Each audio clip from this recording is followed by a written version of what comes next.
I have warm memories of a late summer evening, sometime in the late 70s, when Sir Richard Attenborough was in town shooting for Satyajit Ray's Shatranj Ke Khiladi. Sir Richard had had a grueling day in the studios shooting, and we could record our interview only after 11 in night. Sir Richard retained his sense of humor as we went on to talk about his experiences of working with Satyajit Ray and what he found so special about working with Satyajit Ray. Cinema, I've never really felt is a totally true art form. I think theatre is. I don't think cinema is. I think it's a semi-art form. I think it's a craft. I think one of the reasons I feel that is that the delegation of the creation is so much. There is a director, yes, but he has a cameraman, and he has an art director, and he has actors, and he has writers, and he has composers, etc., and camera operators, etc., etc. I think the extraordinary thing about Manikda, as I've been allowed to call him since I've been here, is that he performs so many of those functions. He writes the screenplay, he composes the music, he directs it, he operates the camera, he half lights the set. Certainly he works with the light and cameraman in such detail that any source of light or change that he wants, he gets. He edits his own films, almost as Chaplin did. He's even so firm about what he wants from the actor. I'm afraid he is. Very clear. Absolutely. And his interest and almost what's the phrase I want? Obsession with detail means that he puts 90% of what there is onto that screen.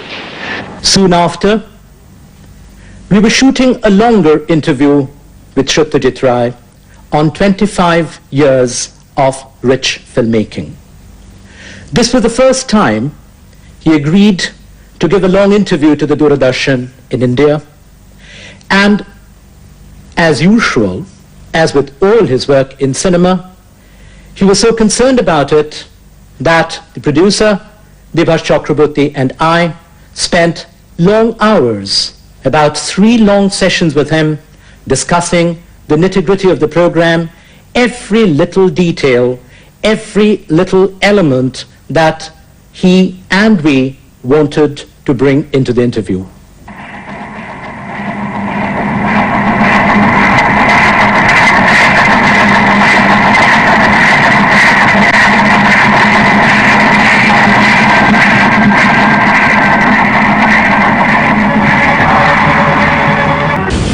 Your involvement in every separate aspect of the making of a film has been a slow and gradual thing. When you started, you were not working on all the aspects of the cinema. Why and how did you decide to take on every element of the film one by one? Well, actually, it's not every element really, but most of the elements, I think. In the early days, for instance, at the time of the trilogy and Operation, I was doing the screenplay. I was directing, of course, and I used to get visual ideas for sets and things like that. I did my own casting because I had very clear ideas of the kind of actors that I wanted for certain parts. I did my own casting, and then at the time of editing, I didn't operate the camera at that time, and I didn't write the music. At the time of editing also, I was there, very much there. The films were more or less, as the expression goes, cut in the camera, so there wasn't a great deal left for the editor to do, but of course I've had a very creative editor helping me. But later on, for instance, I took over operating. Since when? Since the time of Charulata. You see, I decided that the camera, it was through the camera that one was able to judge the action and the movement of the actors best, rather than sitting in a chair by the side. And I found it helped the actors also, because I was behind the camera, they couldn't see me actually, and it helped them. They felt easier. And in the early days I worked with, on music, I worked with professional, I wouldn't say professional composers, but professional musicians. I mean, I worked with Ravi Shankar on 4 of my films. But they were essentially instrumentalists. They were performers, concert performers. They were not trained film composers. So that for instance, they were not trained to write music which would run for 2 minutes and 7 seconds and things like that, you see. So it was always a problem working, although they were very inventive. Ravi Shankar in particular devised some beautiful music for the trilogy. And I was very happy to use them. But the method that I used was that they would come, maybe just for a day or a couple of days. They would be, the rest of the time they were touring all over the world, if not all over India.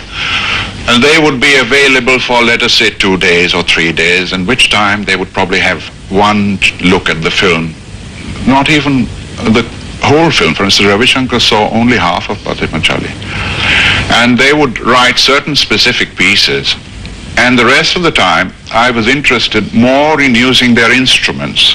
I was interested in Ravi Shankar's sitar. I was interested in Ali Akbar Sarod, and interested in certain ragas which I knew would fit certain situations. So I had them perform maybe for 3 minutes, 4 minutes at a stretch, various ragas in various moods and various tempos.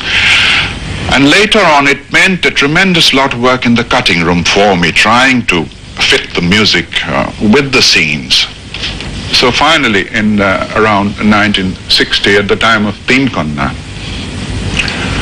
I decided to do my own music.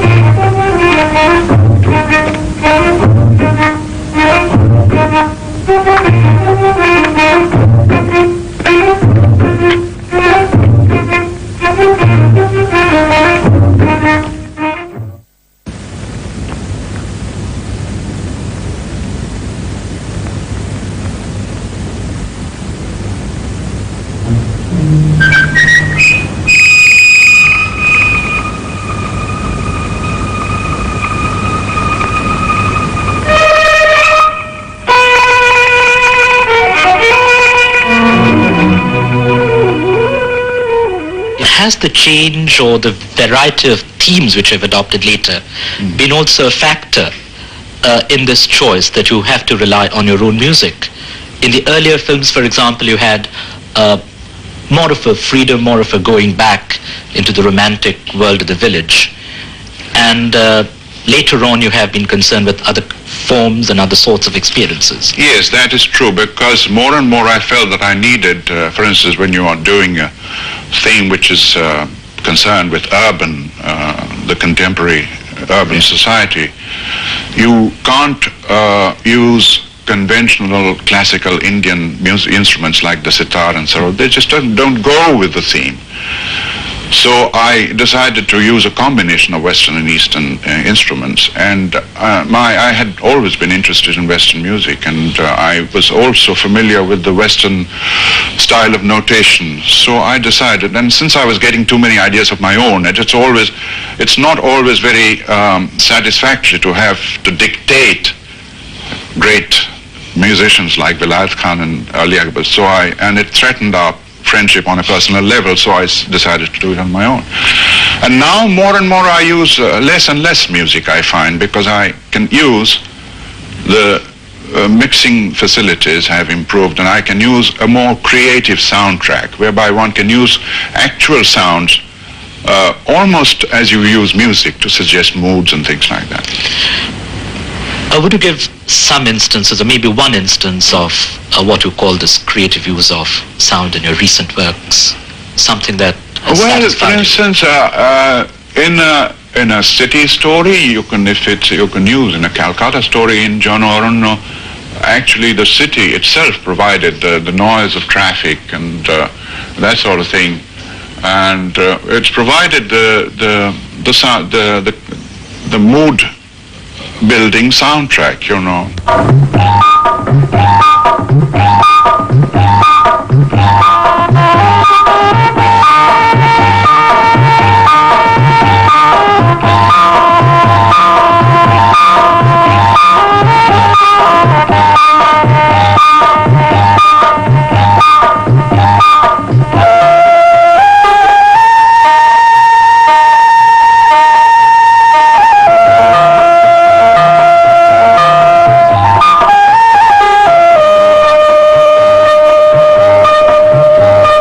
সব পাড়া দেখছো সোমনাথ, রাস্তার দুই দিকে খাড়াই উঠে গেছে সব বাড়ি, এইখানেই লক্ষ্মীর বাস।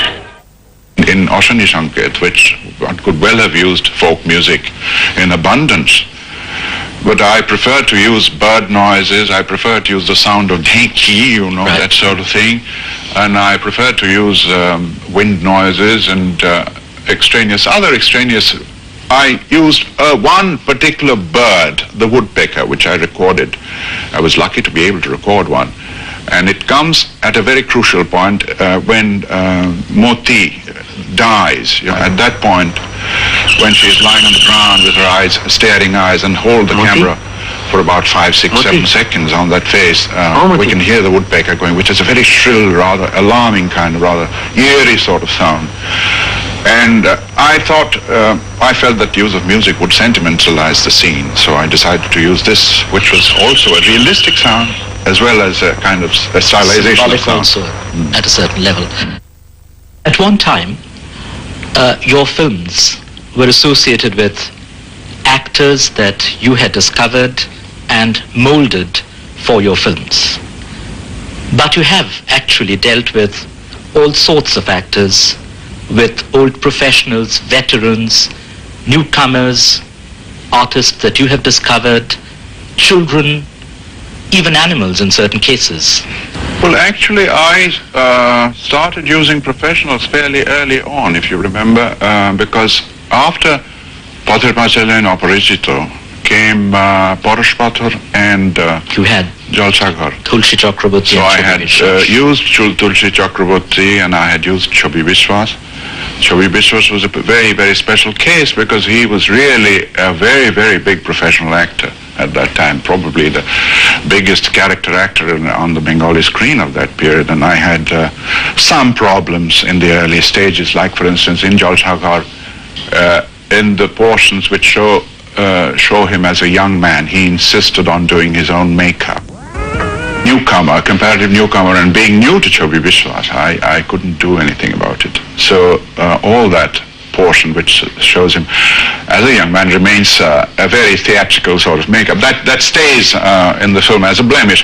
But I got used to Chobi Babu and he got used to me in a very short time. And when I made the second film with him, Devi, he was so cooperative, and so one uses different methods with different actors. One with professionals who are competent. Another method with professionals who are not so competent, where you handle them almost as amateurs. That has happened too. And a third method with newcomers who are talented, and a fourth method with newcomers who are not talented, whom I cast for their face and voice, perhaps, just for these two qualities which fit a certain character. And yet a fifth and sixth methods, fifth with gifted children and the sixth method with not so gifted children. So I have used all kinds, and I still keep on using all these 6 methods for my actors. There are directors who insist that they would not like to involve their actors in the making of the film in any way. They would give instructions, they would pass orders, and it is for the actors to work out the things. Well, do you follow any such rigid principle? If an actor has a very, very large part, like for instance Oppo in the trilogy, or let us say Pratidwandi, the main actor, who is throughout the film, or with Chobi Babu in Jalsaghar, and in many of these films which are dominated by 1 or 2 or 3 characters, I usually they're naturally given the script well beforehand, so they have time to learn their lines. And in addition to that, if they show an interest in discussing the part with me, to find out the motivations, to be more clear about how it should be played, I'm perfectly willing to oblige them, and I do that. I have had sessions with various actors. He gives me the script, and after I read the script, we sit together, discuss a lot of details, how to play this particular scene, or what should be the makeup, how I should use my voice in this particular film. And this course of discussion continues for a long time. And when he goes to the floor, he again makes some corrections or further additions and alterations in his script for the final shooting script. And when in the set he reads out the dialogues again, and there exactly I know how to play that particular scene, because through his intonations, through his rendering of the dialogues, it becomes absolutely clear how he wants me to do it. একবার বলো তো, আমরা doctor গুপ্তের কথা শুনতে এসেছি, জনবার্তা সম্পাদকের কথা নয়। আমরা ডক্টর গুপ্তের কথা শুনতে এসেছি, জনবার্তা সম্পাদকের কথা নয়। আমরা ডক্টর গুপ্তের কথা শুনতে এসেছি, জনবার্তা সম্পাদকের কথা নয়। আমার দিকে তাকিয়ে একবার ডিরেক্টলি, অন্যদিকে অন্য দিকে। When you work on your scripts, do you have similar dialogues with the authors when they are available? I don't mean the dead authors on whom you work, but well, the authors. If it has happened in not many cases, because I started with dead authors, and the first living author that that was Parashuram, Parashpatsar, and when I had prepared a treatment, I went and saw him and told him what kind of little sort of inventions of my own that I was going to put into the film, and he was terribly excited and very, very happy. And with Tarashankar it was a different experience, because I told Tarashankar Babu that I would like to make a film of Jalsagar. He said, all right, I'll do the screenplay for you. And I said, well, certainly, I would love you. It would be wonderful if you could do the treatment. Then he started doing a treatment. And when he had finished about 3 chapters, I found that he was writing an original story, completely original story, which had almost nothing to do with the short story. So I said, no, Tarashankar Babu, I'm interested in your short story, so let me do a treatment. So that was that. But I never had a chance to discuss with him after the film opened what he thought of the film. But then I've discussed the films with projects with Narendranath Mitra, for instance. He entirely approved of Mahanagar. And by and large, Shankar has approved of his treatments. But I think an actor really would ideally prefer a literal translations of their stories. And I can sense that there is a certain element of dissatisfaction even in their approval. I've noticed that. But this doesn't apply to all the writers that I'm thinking of. For instance, Shunil didn't like his version of, my version of Aranyadin Ratri, but he wholeheartedly approved of all the changes that I made in the next film that I did, Pratidandi. And, well, this has been more or less the case. Has your attitude towards the actual original works been the same when you have been working with Rabindranath's script, or with Bibhuti Bhushan Banerjee's script, or with the more contemporary authors? Well, it's not that one makes changes because just for the fun of it. I mean, it's one usually has a much more serious reason for it. And I personally can't think of a single instance of even a classic which has been translated successfully into cinema as being totally unchanged from its original form, because a writer, an author, doesn't write with the film medium in mind at all, and I think certain changes are inevitable. I had to make certain rather significant changes. For instance, at the end of Postmaster, the girl, little Ratan, falls at the feet of the postmaster and sort of beseeches with him not to go away, or at least take her with him. But I felt that it was a bit Victorian. It might sort of spill over on the screen. It might seem over emotional or sentimental. So I had her suffer. I had her go through these pangs of, through the same emotion of suffering, without actually having her fall at his feet. Those changes one has to make.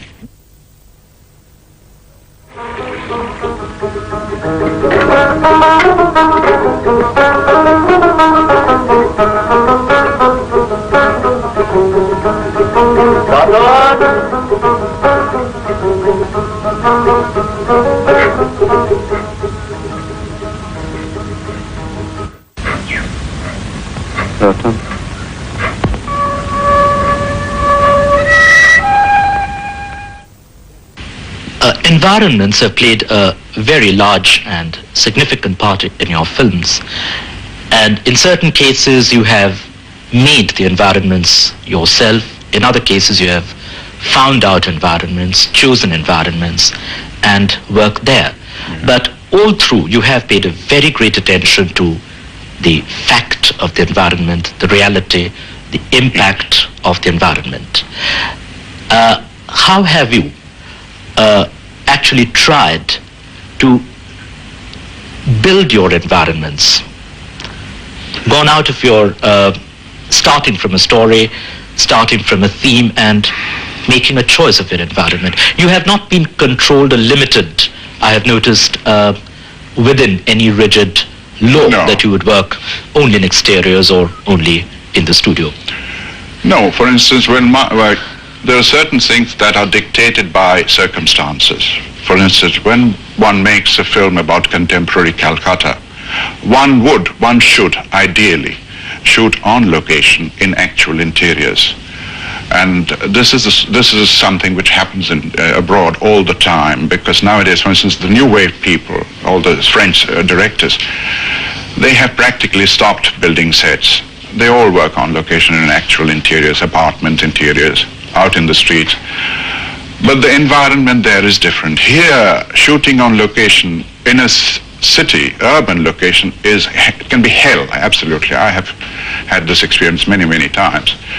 But streets, we cannot build in the studio. So we have willy-nilly to shoot in the streets, no matter how many thousands of people gather to watch and get in the way of your work.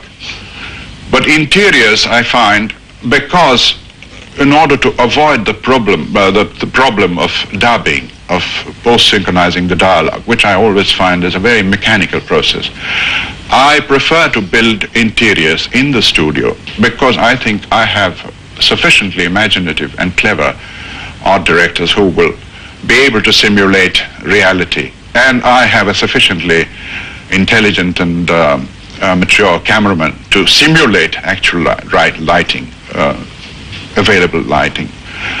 And our studio interiors have fooled many of the best foreign critics. I have spoken to them. They can hardly ever make out which is actual set or which is actual interior.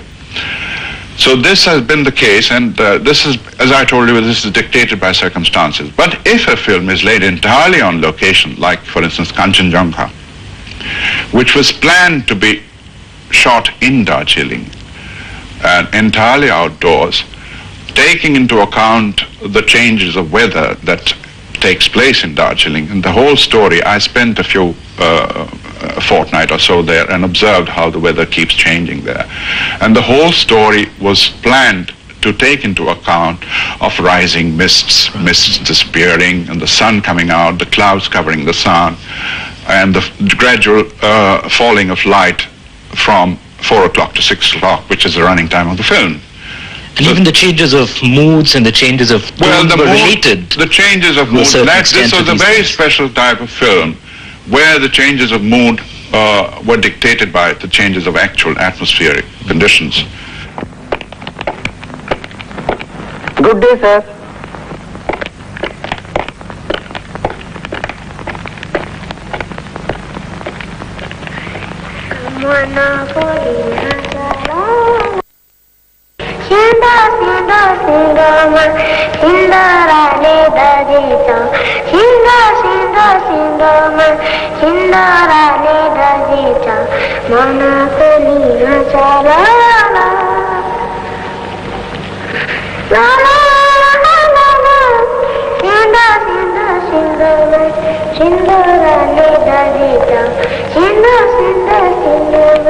Sindara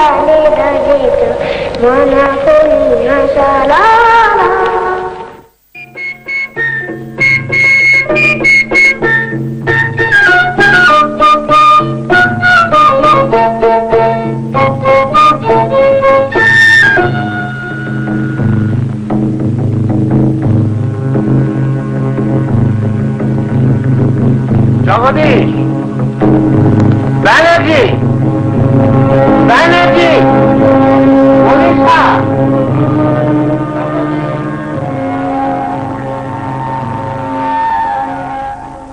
I think of myself primarily as a storyteller, as a maker of fiction films. But I have, on the occasions when I made documentaries, they were on subjects which fascinated me, which really drew me, which inspired me, let us say. First, there was a film on Rabindranath for the centenary, and the film on Binod Bihari Mukherjee, who was my art teacher in Shantiniketan. A remarkable man as well as a remarkable painter, and a film on Bala Saraswati, which was a tribute to a great dancer. But I would like to make more short story films. There's no question of that, because we do have a very rich fund of filmable short stories which should not be expanded. You have worked on a wide variety of themes, styles, genres. You have done children's films, fantasy films, realistic films, films based in the 19th century or even an 18th century situation, films right in the 70s, the entire range. Do you still think you have other themes, other genres that haunt you or excite you occasionally, things that you would like to do in the future? Yes, there are a few things which haven't been done yet. For instance, I've always wanted to do an epic. I had been fascinated by the Mahabharata, and I'm still fascinated by Mahabharata, but I don't think the whole of Mahabharata can be tackled. So perhaps a segment of an epic, a segment of Mahabharata I'd do, using our tradition of stylization, perhaps using the Kathakali. I really haven't got a very clear notion of what I want to do, but I definitely do want to do an epic, a story which everybody knows from beforehand. That is something which I want to do. What are the segments that have... Well, I think one can make a film on the dice game itself. Just the dice game can make an entire film. The main problem with Mahabharata is the characters. I mean, if one thinks of an Indian audience, then there's no problem, because everybody knows who Karna is and who Bhishma is, etc. But I'm afraid a film of this nature has to be planned for the world market. And there, the relationship of the characters will create tremendous problems. Tremendous problem, because unless you address a person as uncle, for instance, at least 3 times, he's not uncle. I mean, this is one of the things that one learns over the years. That, and perhaps I would like to do a folk tale at some point. Very much I'd like to do an authentic folk tale, not Gupi Gain, but an authentic folk tale, perhaps based on a Momen Singh Gitika ballad, in a very, very simple style with very, very little dialogue, but using again Bengali folk forms. I'll continue to make children's films from time to time, that I know. I have decided to do that. And perhaps an English language film involving Indians.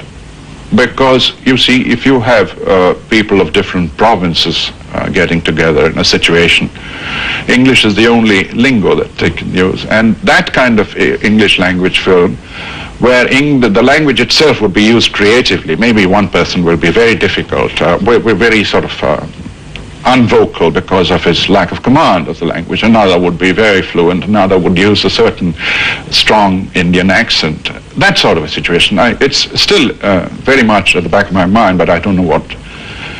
So there are still a few. You had a plan to do a science fiction film.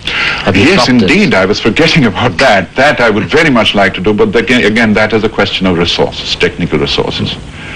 Because now, Kubrick's 2001 and a few other films made since then have set such a high standard. And have extended the horizons of science fiction to infinity. There's no question of making that kind of a science fiction film here in Bengal. But the idea that I had originally was more of a metaphysical sort of science fiction film, not involving so much technical expertise and perfection. Perhaps that is one thing I would love to do at some point. Some years passed by. There were dreams, there were hopes, there were plans at the end of that last interview. And in 1981, he had already completed his first film for the TV in India, his version of Premchand's Satyajit. Already in our last interview, he had suggested that short stories were a special area where he found he could experiment. Recognize the short stories, the shortness of the short stories, and play about with it. That gives you greater scope to experiment. And he had discovered Premchand with Shatranj already. He was moving also into an area which he had not tackled earlier. But this was an area which was fascinating him more and more, as he explained in the short interview that preceded the first telecast of Satyajit. A little more than a year back, Manikta, you told me that you seem to have exhausted the problems on which you would have liked to make films, and you were not even finding stories which posed new problems, more vital problems. How did you hit upon Satyajit? Well, actually, Doordarshan had asked me to do first a series of short stories. Then, of course, we decided that we can start with one. And so I started looking for a short story in Hindi, because since this was to be for All India screening, therefore I decided on looking for a Hindi story. And naturally I started reading Premchand. I knew quite a number of Premchand stories. I had read them in translations before. But this time I found a fairly large volume of short stories published by, I think it was part of the UNESCO translation scheme. And I got that book, I read the stories, and I found Satyajit, Deliverance, which is called Deliverance in English, in that book. And it struck me as a remarkably fine story and very, very filmic story, and dealing with a problem which, of course, I found fascinating. Did your choice, Manikta, have to do more with the quality of the story, the cinematic richness of the story, or with the reality, the things happening around us in India at the same time? Yes, but both. I mean, one looks not just for a form or an effective structure, but also for a theme. I think and this is a story which combined both extremely effectively. When I say that it's a perfect story, of course I mean primarily that it's perfect for filming. I mean, it's very cinematic. But at the same time, I felt that it was dealing with a problem which concerned me, which I found that I was very, very interested in, and it was treated extremely effectively. And it also had to do with what was happening now. Although it was a story which was written something like 50 years ago, or 50 or 60 years ago, but it still is contemporary. Did you have to make any change in your basic style or approach when making a film for the TV, especially you're making a film for the TV in India for the first time? Not really, in the sense of, I mean, one has to think of the slot. For instance, I was told that the story had better be around 50 minutes long. And so I had to keep that in mind. There was no question of treating it in a very free fashion. I had to keep the length in mind all the time. And it just so happens that the story falls within that slot very easily. And even the first cut turned out to be about 50 minutes long. So I was lucky from that point of view because it's a story that lends itself to that kind of treatment. Did you have to make any changes in the story as such? Well, I would say that I made very, very little changes. I wrote in a scene, it was hinted at in the original scene between the Brahmin and a couple of chaps, also Brahmin, who come to him for advice. I think Premchand merely mentions that the Brahmin was having a conversation with some people in the veranda, but I wanted a scene with dialogue, and that was entirely written for the treatment, for the film. Otherwise, the story follows the original, the film follows the original very, very closely, remarkably closely. And when people talk of the effectiveness of the last scene where the Brahmin sprinkles holy water, etc., that is precisely described in exactly the same way in the original. And the dragging of the dead body and the death of Dukhi, everything is there in the original. I have not really dealt with the rural theme properly yet. I mean, Sadgati marks a beginning, perhaps, of that level of society, and I would definitely like to do more. Satyajit Ray has been awarded the Special Oscar, which he considers as a great recognition of his lifetime's work in cinema. Well, it has been an extraordinarily pleasant surprise, and I never expected to get it for one reason, because not many of my films have been shown in the States. Out of the 26 or 27 I've made, I think about a dozen have been shown. But in spite of that, they are giving me this award, which is a great honor for me, and I don't think there's anything more that a filmmaker covets than this particular award, which is the highest award that a filmmaker can get. I'm very happy.